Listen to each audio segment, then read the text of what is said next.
নমস্কার দর্শক বন্ধুরা, শেয়ার টেয়ার চ্যানেলে আপনাকে স্বাগত। আজকের এই ভিডিওতে আমি চারটে কন্টিনিউশন প্যাটার্ন নিয়ে ডিসকাস করব। তো প্রথম যে কন্টিনিউশন প্যাটার্ন নিয়ে ডিসকাস করছি সেটা হচ্ছে bearish side by side white lines আর bullish side by side white lines. এই কন্টিনিউশন প্যাটার্ন দুটো গ্যাপকে ইউজ করে তৈরি করা হয়েছে। তো যখন কোনো ডাউন ট্রেন্ডের পর কোনো ফলিং গ্যাপের ফরমেশন ঘটে, তখন আমরা বুঝবো যে একটা স্ট্রং রেজিস্ট্যান্সের কাজ করছে। যখন এই রেজিস্ট্যান্স লেভেলকে কোনো ক্যান্ডেলস্টিক্স ব্রেক করতে পারে না, তাহলে আমরা বুঝবো যে এই যে ডাউন ট্রেন্ডটা চলছিল সেটা অনেকটা স্ট্রং, সেটা আরো অনেকটা কন্টিনিউ হবে। সিমিলারলি যখন কোনো আপ ট্রেন্ডের পর কোনো রাইজিং গ্যাপের ফরমেশন ঘটে, আর যদি কোনো ক্যান্ডেলস্টিক্স এই রাইজিং গ্যাপকে ফিল আপ করতে না পারে, তাহলে আমরা বুঝবো যে এই যে রাইজিং গ্যাপটার ফরমেশন ঘটেছিল সেটা অনেকটা স্ট্রং, সেই আপ ট্রেন্ডটা কন্টিনিউ হতে পারে। সো গ্যাপ একটা কন্টিনিউশন প্যাটার্নকে বলছে। সো যখন কোনো বিয়ারিশ ক্যান্ডেলস্টিক্স এর পর একটা ফলিং গ্যাপের ফরমেশন ঘটে, দুটো স্মল ক্যান্ডেলস্টিক্স যদি এখানে ক্লোজ করতো, তাহলে আমরা ভাবতাম যে বুলসটা আবার অ্যাক্টিভ হচ্ছে, কিন্তু দুটো সেশনের ক্যান্ডেলস্টিক্সই কিন্তু এই ফলিং গ্যাপকে ক্লোজ করতে পারেনি।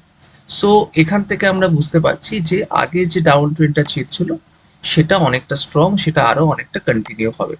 তো সিমিলারলি একই ব্যাপার rising bull side by side white lines এর ক্ষেত্রেও, যখন কোনো আপ ট্রেন্ডের পর একটা বুলিশ ক্যান্ডেলস্টিক্স এর ফরমেশনের পর একটা রাইজিং গ্যাপের ফরমেশন ঘটে, তারপর দুটো সেশনের স্মল ক্যান্ডেলস্টিক্স যদি এই রাইজিং গ্যাপকে ফিল আপ করতে অক্ষম হয়, তাহলে আমরা বুঝবো যে এখানে একটা স্ট্রং সাপোর্ট কাজ করছে, বায়াররা এর নিচে প্রাইসটাকে নামতে দিচ্ছে না। তো আগের যে আপ ট্রেন্ডটা ছিল সেটা এখনো কন্টিনিউ হবে।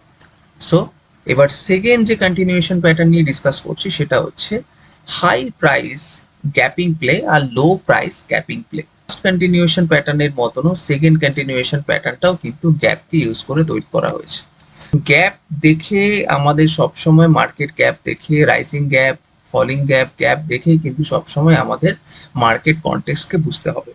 তো হাই প্রাইস গ্যাপিং প্লে কি বলছে দেখুন, যখন কোনো আপ ট্রেন্ডের পর একটা বুলিশ ক্যান্ডেলস্টিক্স এর ফরমেশন করছে, তারপরে কিছু স্মল ক্যান্ডেলস্টিক্স এর ফরমেশন ঘটলো তিনটে সেশনে, কিন্তু এই স্মল ক্যান্ডেলস্টিক্স এর পরে একটা রাইজিং গ্যাপের ফরমেশন ঘটেছে, আর তারপরে একটা বুলিশ ক্যান্ডেলস্টিক্স এর ফরমেশন ঘটেছে।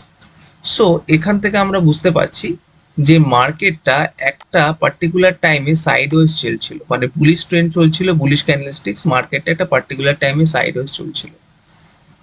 এখান থেকে আমরা তিনটে সিনারিও পেতে পারি, মার্কেটটা সাইডওয়েজ চলবে, আর মার্কেটটা আপ ট্রেন্ডে যাবে, আর মার্কেটটা ডাউন ট্রেন্ডে যাবে। এই যে রাইজিং গ্যাপটার ফরমেশন ঘটছে সেটা আমাদের আপ ট্রেন্ডটাকে বোঝাচ্ছে যে না, মার্কেটটা যেটা সাইডওয়েজে চলছিল সেটা সাইডওয়েজ হবে না, আগের যে আপ ট্রেন্ডটা চলছিল সেটা এখনো কন্টিনিউ হবে, যেটা এই রাইজিং গ্যাপটা বুঝিয়ে দিচ্ছে। তারপরে একটা বুলিশ ক্যান্ডেলস্টিক্স এর ফরমেশন ঘটলো, আরো কনফার্ম হলাম যে মার্কেটটা এবারে আপ ট্রেন্ডেই যাবে, মানে যেটা কন্টিনিউ হচ্ছিল সেটা সাইডওয়েজে গেল, আবার সেটা কন্টিনিউ হবে।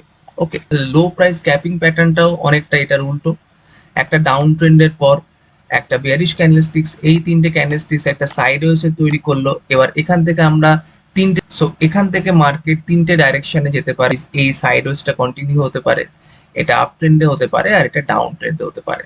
সো এই ফলিং গ্যাপটা বোঝাচ্ছে যে এই ডাউন ট্রেন্ডটাই কিন্তু কন্টিনিউ করবে, কারণ এটা একটা স্ট্রং রেজিস্ট্যান্স হিসেবে কাজ করছে। বায়াররা সেলাররা প্রাইসটাকে আরো নিচের দিকে নিয়ে গেল, আর এই বিয়ারিশ ক্যান্ডেলস্টিক্স একটা কনফার্মেশন দিচ্ছে যে আগের যে ফলিং গ্যাপ আর আগে যে ডাউন ট্রেন্ডটা ফরমেশন ঘটেছে সেটা যে এটা কন্টিনিউ করবে। থার্ড যে কন্টিনিউশন প্যাটার্ন দেখবো সেটা ওপেনিং প্রাইসকে ধরে করা হচ্ছে। দেখুন, একটা ডাউন ট্রেন্ডের পর একটা বুলিশ ক্যান্ডেলস্টিক্স দেখতে পাবে, বুলসরা প্রাইসটা উপর দিকে তুললো।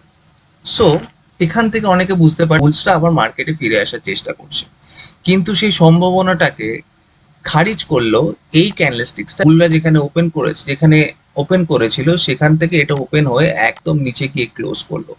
যে সম্ভাবনাটা ছিল যে ডাউন ট্রেন্ডের পর বুলরা আবার ফিরে আসছে, সেই সম্ভাবনাটাকে খারিজ করলো এই বেয়ারিশ ক্যান্ডেলস্টিক্সটা, এই লং বডি বেয়ারিশ ক্যান্ডেলস্টিক্সটা। সো এটাকেই বলছে বেয়ারিশ সেপারেটিং লাইন। সো আগে যে ডাউন ট্রেন্ডটা চলছিল সেটা ডাউন ট্রেন্ডেই কন্টিনিউ হবে। আর বুল সেপারেটিং লাইন কি বলছে, যখন কোনো আপ ট্রেন্ডের পর একটা বিয়ারিশ ক্যান্ডেলস্টিক্স এর ফরমেশন ঘটে, তখন যদি অনেকে বোঝে যে আপ ট্রেন্ডে যেটা চলছিল সেটা এবারে বিয়ার্সটা ফিরে আসার চেষ্টা করছে, সেই সম্ভাবনাটাকে খারিজ করলো এই স্ট্রং বডি বুলিশ ক্যান্ডেলস্টিক্সটা। এটা যেখানে ওপেন হয়েছে সেখান থেকে এটা ওপেন হলো, আর এখানে ক্লোজ করলো যে না, আগের যে আপ ট্রেন্ডটা চলছিল সেটা এখনো কন্টিনিউ হবে। তো শেষ আর লাস্ট যে কন্টিনিউশন প্যাটার্ন নিয়ে আমি ডিসকাস করছি সেটা হচ্ছে রাইজিং থ্রি মেথড আর ফলিং থ্রি মেথড। তো রাইজিং থ্রি মেথড মানে আপনারা বুঝতেই পারছেন যে রাইজ করবে মানে উপর দিকে যাবে। তো যখন কোনো আপ ট্রেন্ডের পর একটা বুলিশ ক্যান্ডেলস্টিক্স এর ফরমেশন ঘটে, সো এটা ইন্ডিসিশন ক্যান্ডেলস্টিক্স গুলো দেখুন একটা গ্যাপ ডাউন ওপেনিং থেকে স্টার্ট হয়েছে। সো এই তিনটে সেশন ধরেই কিন্তু একটা গ্যাপ ডাউন ওপেনিং, যেখান থেকে সেলারদের হাবি হবাটাকে বলছে।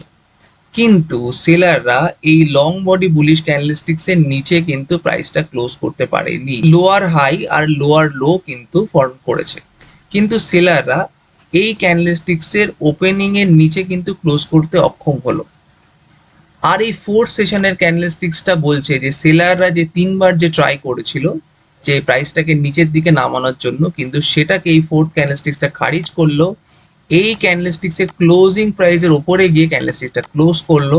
সো আমরা এখান থেকে বুঝতে পারছি যে আগের যে আপ ট্রেন্ডটা চলছিল সেটা যতই সেলাররা হাবি হওয়ার চেষ্টা করুক না কেন, শেষ অবধি কিন্তু বায়াররাই জিতলো, এবার প্রাইসটা কন্টিনিউ হবে। সো এটাই হচ্ছে রাইজিং থ্রি মেথডস। আর ফলিং থ্রি মেথডসটা এটার পুরো উল্টো। যখন কোনো ডাউন ট্রেন্ডের পর কোনো বেয়ারিশ ক্যান্ডেলস্টিক্স এর ফরমেশন ঘটবে, এই তিনটে সেশন ধরে দেখুন হায়ার হাই আর হায়ার লো এর ফরমেশন ঘটছে।